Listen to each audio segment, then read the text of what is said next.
Hey guys, movie की starting होती है रिचा नाम की एक लड़की को दिखाते हुए जो कि एक प्रतिभाशाली डांसर है और वो डांसिंग में ही अपना करियर बनाना चाहती है।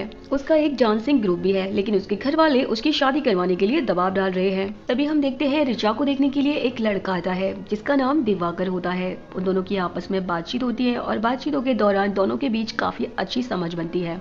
रिचा को दिवाकर का स्वभाव बहुत पसंद आता है और यहाँ पर हमें पता चलता है दिवाकर एक गायनोलॉजिस्ट है और ये जानकर रिचा को काफी अच्छा लगता है। समय के साथ दोनों की शादी हो जाती है और उसके बाद रिचा अपने ससुराल आती है। रिचा ससुराल में आकर देखती है कि उसकी सास को खाना बनाने का बेहद शौक है, लेकिन घर में मिक्सर जैसी मशीनों का इस्तेमाल करना मना है क्योंकि उसके ससुर का मानना था कि सिलबट्टे पर पिसी हुई चटनी का स्वाद अलग ही होता है। खैर, उसके बाद हम देखते हैं रिचा अपनी फर्स्ट नाइट को लेकर काफी ज्यादा उत्साहित होती है। दिवाकर भी उसके पास आता है, लेकिन बिना किसी रोमांस के सीधा उसके साथ इंटीमेट हो जाता है। रिचा को यह अजीब तो लगता है, लेकिन इस पर वो ज्यादा ध्यान नहीं देती और अगले दिन रिचा अपनी सास की मदद करने के लिए किचन में जाती है और देखती है कि वो घर के सारे काम अकेले करती है। रसोई से लेकर बाकी सारे घरेलू कामों की जिम्मेदारी उन्हीं पर है। तभी वो देखती है कि दिवाकर और उसके पापा नाश्ता कर रहे हैं, लेकिन उन्हें हर चीज गर्मा गर्म चाहिए और उसके साथ उनके खाने पीने का पूरा ध्यान रखती है। साथ ही साथ रिचा देखती है दिवाकर और उसके पापा पहले नाश्ता करते हैं और उनकी हर जरूरत का ध्यान रखा जाता है। जब वे खा चुके होते हैं तब जाकर उसकी सास अपना नाश्ता करती है। घर की मेड कई दिनों से काम पर नहीं आ रही थी, जिससे सासू माँ को खुद ही सारे बर्तन धोने पड़ रहे थे। रिचा ने सोचा कि डिशवॉशर से ये काम आसान हो सकता है,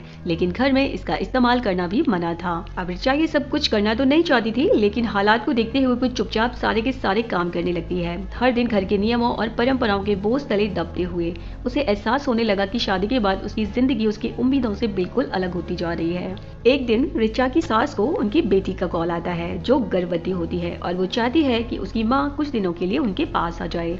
ये सुनकर रिचा अपनी सासू माँ से कहती है कि उन्हें अपनी बेटी के पास जरूर जाना चाहिए और रिचा की सास बहुत सारा खाना बनाती है और उसको लेकर अपनी बेटी के पास चले जाती है। उसके जाने के बाद सारे की सारी रिस्पॉन्सिबिलिटीज रिचा पर आ जाती है। अगले दिन रिचा जल्दी उठकर नाश्ता बनाने लगती है, लेकिन बिना मिक्सी के मसाला पीसना उसके लिए बहुत ज्यादा मुश्किल हो रहा था और नाश्ता देर से बनने पर रिचा मिक्सी का इस्तेमाल कर लेती है, लेकिन ससुर को जब पता चलता है तो वो उससे नाराज हो जाते हैं और चटनी नहीं खाते। जिसके बाद हम देखते हैं रिचा को चटनी फेंकनी पड़ती है और लंच का नया मेन्यू तय हो जाता है और वो बिरयानी कुकर में बनाती है, लेकिन ससुर को पसंद नहीं आती क्योंकि ससुर को लगता था कि कुकर में बनाने से बिरयानी का स्वाद बदल जाता है और वो पुलाव जैसी लगती है। इसी कारण रिचा दिवाकर के लिए टिफिन भी नहीं भेज पाती है। इससे नाराज होकर दिवाकर रिचा को ताने मारता है और यहाँ हम देखते हैं दिवाकर का जो व्यवहार था वो भी अब काफी ज्यादा ठंडा पड़ चुका था। वो रिचा के साथ ना तो रोमांस करता था और ना ही प्रेम भरी बातें, वो सीधा ही उसके साथ इंटीमेट हो जाया करता था, जिसकी वजह से रिचा भीतर ही भीतर काफी ज्यादा परेशान रहने लगी। देन हम देखते हैं उसने ससुर जी की इच्छा के हिसाब से बिरयानी बनाई थी, लेकिन वो वैसी नहीं बन पाती है जैसा कि वो चाहते थे और नतीजतन ना तो उसके पति को स्वाद आता है और ना ही ससुर जी ज्यादा खाते हैं, जिसकी वजह से रात में उसे अलग से नई डिश बनाने के लिए कह दिया जाता है, जिससे रिचा को बहुत ज्यादा बुरा लगता है। अगले दिन रिचा के पीरियड्स स्टार्ट हो जाते हैं, जिसकी वजह से दिवाकर उसे रसोई में न जाने के लिए कहता है और कमरे में आराम करने के लिए कहता है। कुछ समय बाद घर में एक नई मेड आ जाती है जो सारे काम संभालने लगती है। रिचा उसे पूछती है कि पहले की बाकी मेड्स यहाँ क्यों नहीं दिख पाई, जिस पर वो बताती है कि उसके ससुर बहुत ज्यादा सख्त हैं और वो छोटी छोटी बातों पर टोकते रहते हैं। साथ ही घर में जातिगत भेदभाव भी काफी है, जिसके कारण यहाँ पर कोई भी ज्यादा समय तक काम नहीं करना चाहता। पर रिचा कहती है कि वो इन सब बातों में विश्वास नहीं रखती है और ना ही भेदभाव को सही मानती है। अब पीरियड्स की वजह से रिचा को थोड़ा आराम करने के लिए मिल जाता है। आराम करने के दौरान रिचा अपने पुराने डांस वीडियोस देखने लगती है, जिससे उसे एहसास होता है कि वो अपने असली जुनून से कितना दूर हो गई है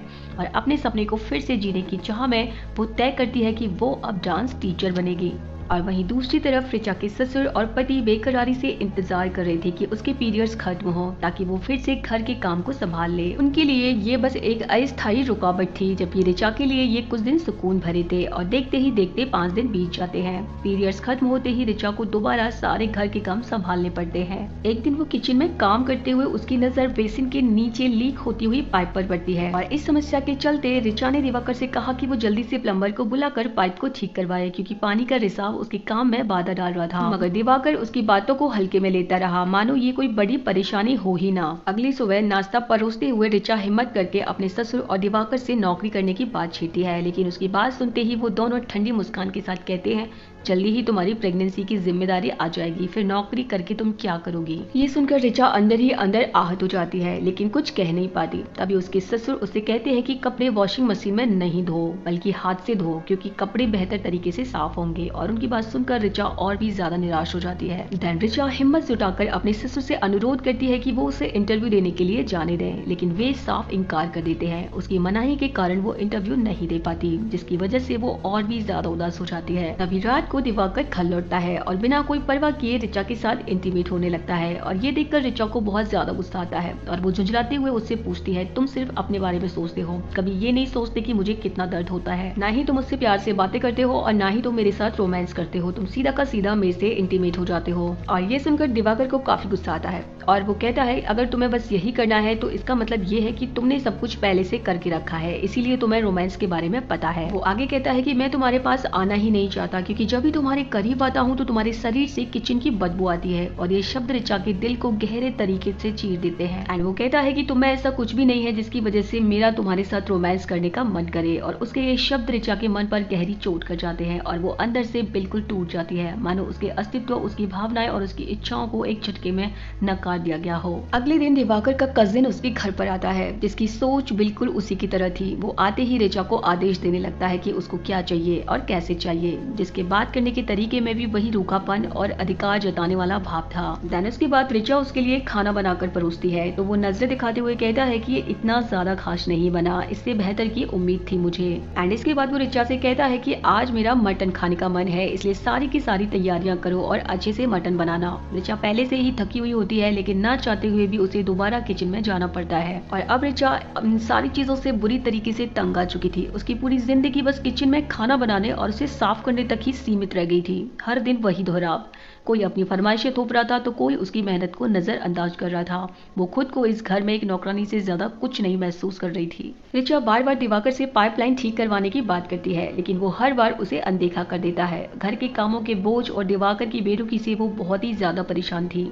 इसी बीच उसका पहला करवा चौथ आ जाता है और दिवाकर की बुआ उसकी मदद करने के लिए घर आ जाती है। अब रिचा करवा चौथ का व्रत रखती है और पूरा दिन भूखी प्यासी रहती है, लेकिन बावजूद इसके उसे ही सारा खाना बनाना पड़ता है। ऊपर से दिवाकर की बुआ की तबीयत भी बिगड़ने लगती है, जिससे रिचा उनकी देखभाल में लग जाती है और उन्हें मेडिसिन देती है। अब वो उनकी देखभाल कर रही होती है, तभी बुआ उसे डांटते हुए कहती है, आजकल की लड़कियों में तो कोई सहनशीलता ही नहीं बची है, जरा सी तकलीफ भी बर्दाश्त नहीं कर सकती। और ये सुनकर रिचा को बहुत गुस्सा आ जाता है, लेकिन वो कुछ भी नहीं कर पाती है। पूरा दिन भूख प्यास से थकी हुई रिचा रात को अपने कमरे में आराम करने की कोशिश करती है। तभी दिवाकर उसके पास आता है और कहता है कि तुम अपने पुराने डांस वीडियोस तुरंत डिलीट कर दो, अब इन चीजों की जरूरत नहीं है। एंड रिचा उसकी बात सुनकर चौंक जाती है और वो गुस्से और हैरानी के मिले जुले भाव में जवाब देती है, मैं ऐसा क्यों करूं? ये मेरे सपने का हिस्सा है और ये मेरी पहचान है, मैं ऐसा बिल्कुल नहीं करूंगी। और ये सुनने के बाद दिवाकर का धैर्य जवाब दे जाता है और वो गुस्से में रिचा की ओर देखते हुए कहता है, अगर तुमने ये वीडियो डिलीट नहीं किए तो मैं तुम्हें इस घर में नहीं रहने दूंगा।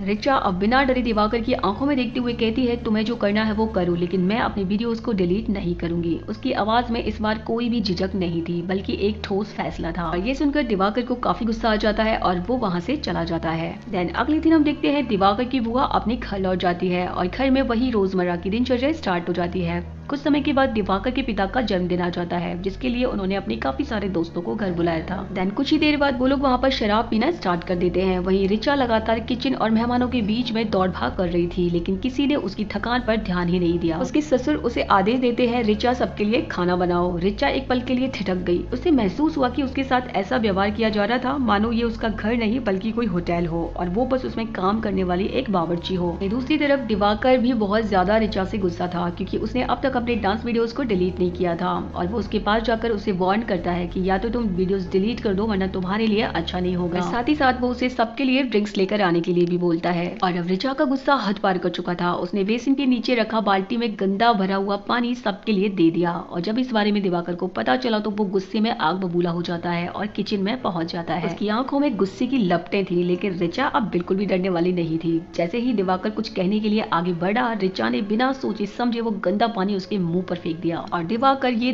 देखकर एकदम सन्न रह गया। इससे पहले कि वो कुछ कर पाता उससे पहले ऋचा गुस्से में कार लेकर अपने घर आ जाती है और सारी की सारी बात अपने पेरेंट्स को बताती है, जिस पर ऋचा की माँ उसे समझाने लगती है और कहती है कि इतनी छोटी सी बात पर तुम्हें घर नहीं छोड़ना चाहिए था, तुम्हें एडजस्ट करना चाहिए था। और फिर वो ऋचा से कहती है कि दिवाकर को फोन करके माफी मांगो और वापस घर जाओ। तभी वहाँ पर ऋचा का भाई आ जाता है और उसकी माँ तुरंत उससे कहती है कि तुम जाकर पहले पानी पी लो और अपने भाई के लिए भी पानी पिला दो। ये सुनकर ऋचा स्तब्ध रह जाती है। मतलब यहाँ भी वही हाल था जो दूसरों के घरों में था, यानी कि दूसरों की सेवा करने के लिए उसे यहाँ भी कहा जा रहा था। ऋचा गुस्से में तिलमिला उठती है और झट से कहती है, क्या मेरा भाई खुद पानी नहीं ले सकता? एंड वो अपनी माँ की तरफ देखते हुए कहती है कि आप जैसी माओ की वजह से बेटों को ये आदत पड़ती है कि घर की औरतों को सिर्फ उनकी सेवा के लिए बनाया गया हो। ऋचा का गुस्सा अब ठोस फैसले में बदल चुका था। उसे एहसास हो गया कि दिवाकर कभी पत्नी नहीं बल्कि बस 24 आवर्स काम करने वाली नौकरानी चाहता था। और कुछ समय बीत जाता है तो पता चलता है कि दिवाकर ने दूसरी शादी कर ली थी और दिवाकर अपनी दूसरी पत्नी के साथ भी वही बर्ताव कर रहा था जैसा उसने ऋचा के साथ किया था। उसे पत्नी नहीं बस एक नौकरानी चाहिए थी जो घर संभाले, उसकी सेवा करे और उसके बच्चे पैदा करे।